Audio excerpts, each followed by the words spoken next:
A bond labelled with a AAA rating can be seen as a safe investment, even if its actual components are poorly understood. The market often accepts complex financial products as straightforward because recognisable labels compromise thorough evaluation. This phenomenon occurs when mortgages are bundled into bonds, and the associated risks are presented as predictable outcomes. Financial models and ratings simplify complicated household payment data into neat figures that appear objective and definitive. When these assumptions break down, the resulting losses impact more than just traders. Real homeowners face the threat of losing their homes and security. The consequences become public when widespread defaults transform a private gamble into a national crisis. A portfolio manager may glance at a rating report, purchase the bond, and overlook the details of the underlying loans entirely. A bank can repeatedly sell portions of the same risk, with each buyer assuming that someone else has verified the details. Next, we will clarify the mechanics of tranches, lending incentives, ratings manipulation, and short selling in a more accessible way. This video draws inspiration from The Big Short by Michael Lewis. Be sure to subscribe for more insightful content. A mortgage bond represents claims on payments from numerous homeowners, arranged so that investors receive both interest and principal. A tranche refers to an individual segment of that bond, determining the order in which losses are absorbed. This structure can create the illusion of safety for certain tranches, as weaker slices take on initial losses. The perceived security is contingent upon the true default rates and recovery amounts when borrowers are unable to pay. During stable times, investors focused on prepayment risk, as early refinancing altered anticipated returns and duration of investments.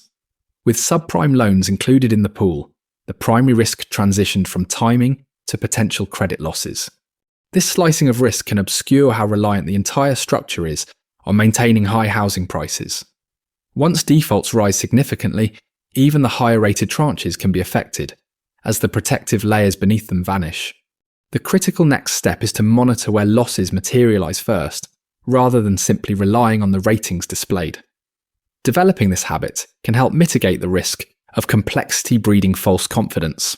Subprime lending entails providing credit to borrowers with lower creditworthiness, often by relaxing verification and repayment standards. The system relied on volume, as loans were quickly generated and subsequently sold off to other investors. When loan originators could transfer risks, the motivation to validate income, equity, and repayment capacity diminished. This allowed the system to grow rapidly, with each participant earning fees while believing others would manage the risk. Some loans featured low introductory rates that later reset to higher amounts, making the payment hikes both predictable and severe. Many loans required little to no documentation, meaning that underwriting files could appear complete while omitting essential details. As rates reset and refinancing relied on escalating home values, borrowers found themselves trapped by the numbers. Defaults then permeated bond pools, stripping away the protections that higher-rated tranches depended on. A practical next step is to evaluate who benefits at the source and who bears the losses when payments cease.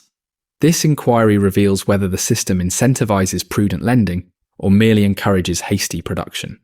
Ratings were often viewed as measures of default risk, even when grounded in shaky assumptions. The driving force was modelling, where a few variables could dictate how much of a pool could achieve a AAA rating. Wall Street teams understood the model's preferences and constructed loan pools geared to maximise rating outcomes. This shift in focus moved competition from the quality of the loans to manipulating the variables that the model favoured. Certain model preferences prioritised specific floating rate loans, overlooking fraudulent elements found in no documentation structures. Consequently, a market emerged where subpar pools could still generate significant amounts of highly rated securities. When bonds were largely priced according to their ratings, misratings evolved into mispricing, transcending mere academic oversight. This inflated risk began to spread throughout the market, as buyers wrongly assumed the label indicated careful, independent analysis. A constructive shift involves treating any rating as a hypothesis and seeking out what the model fails to consider. If this breakdown clarifies the dynamics at play, subscribe to continue exploring how incentives and models shape results. A credit default swap operates like an insurance contract that pays out when a bond experiences specified credit events. This mechanism involves regular premium payments traded for protection, ensuring the buyer profits if the bond defaults. Since pricing aligned with ratings, insurance on BBB tranches could be inexpensive, even when the likelihood of losses was high. This scenario enabled a short trade where the downside was limited to the paid premiums, while the upside hinged on the bond's failure. One hedge fund manager targeted the weakest mortgage pools and selected bonds where minor losses could eliminate all value. Banks provided extensive lists of low-quality bonds, pricing them based on ratings rather than the underlying details. This disparity between actual risk and pricing transformed careful analysis into a competitive advantage that didn't require market agreement. It also increased exposure, as multiple parties could purchase protection on the same underlying bonds. An essential next step is to learn how a swap is settled and understand the trigger points for payment in the contract. Clarity in this area helps avoid confusing a label with an assurance, especially when risks are being replicated. Independent analysis becomes crucial in a market that rewards conformity and penalizes those who challenge lucrative narratives. The influential factor here is social pressure. Dissent can appear as unpredictability, while the majority earns fees. Investors often dismiss detailed warnings in favour of rumours, which require no substantive analysis. This mindset allows flawed assumptions to persist longer, as no one wants to be the first to acknowledge mistaken beliefs. A few skeptics perceive the subprime market as increasingly dishonest, monitoring how desks communicated the same risks. Others viewed the system as compromised or delusional, having learned complacency from repeated minor panics. The key takeaway is that the loudest narratives often obscure who actually gains and who faces the financial burden. When incentives are based on volume and ratings, developing a keen ability to read between the lines becomes an essential skill. A powerful strategy is to document your main assumption and then identify what evidence could disprove it.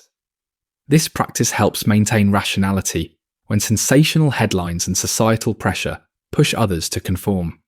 The crisis was not an unexplained math failure, but rather a predictable outcome driven by misaligned incentives and excessive complexity. When financial risks are divided, traded, and insured multiple times, accountability weakens and denial can become lucrative. Mortgage bonds and tranches allowed for loss distribution, yet they also concealed the heavy reliance on borrower repayments. Origination incentives and insufficient documentation increased the number of loans, while model-generated ratings gave a false sense of security. Credit default swaps turned skepticism into a profit opportunity, but they also magnified risk throughout the entire financial system. As defaults began to rise, the credibility of ratings diminished, and the definition of safety sparked public debate. A more effective method is to ask what must remain valid for a product to succeed, then rigorously test that assumption. Another useful strategy is to trace the fee structure, as the party receiving payment today may not be the one facing the consequences tomorrow. By making these practices habitual, complexity becomes less daunting and more transparent in relation to basic facts. If mastering these principles feels empowering, keep learning and enhance your ability to perceive risk with clarity.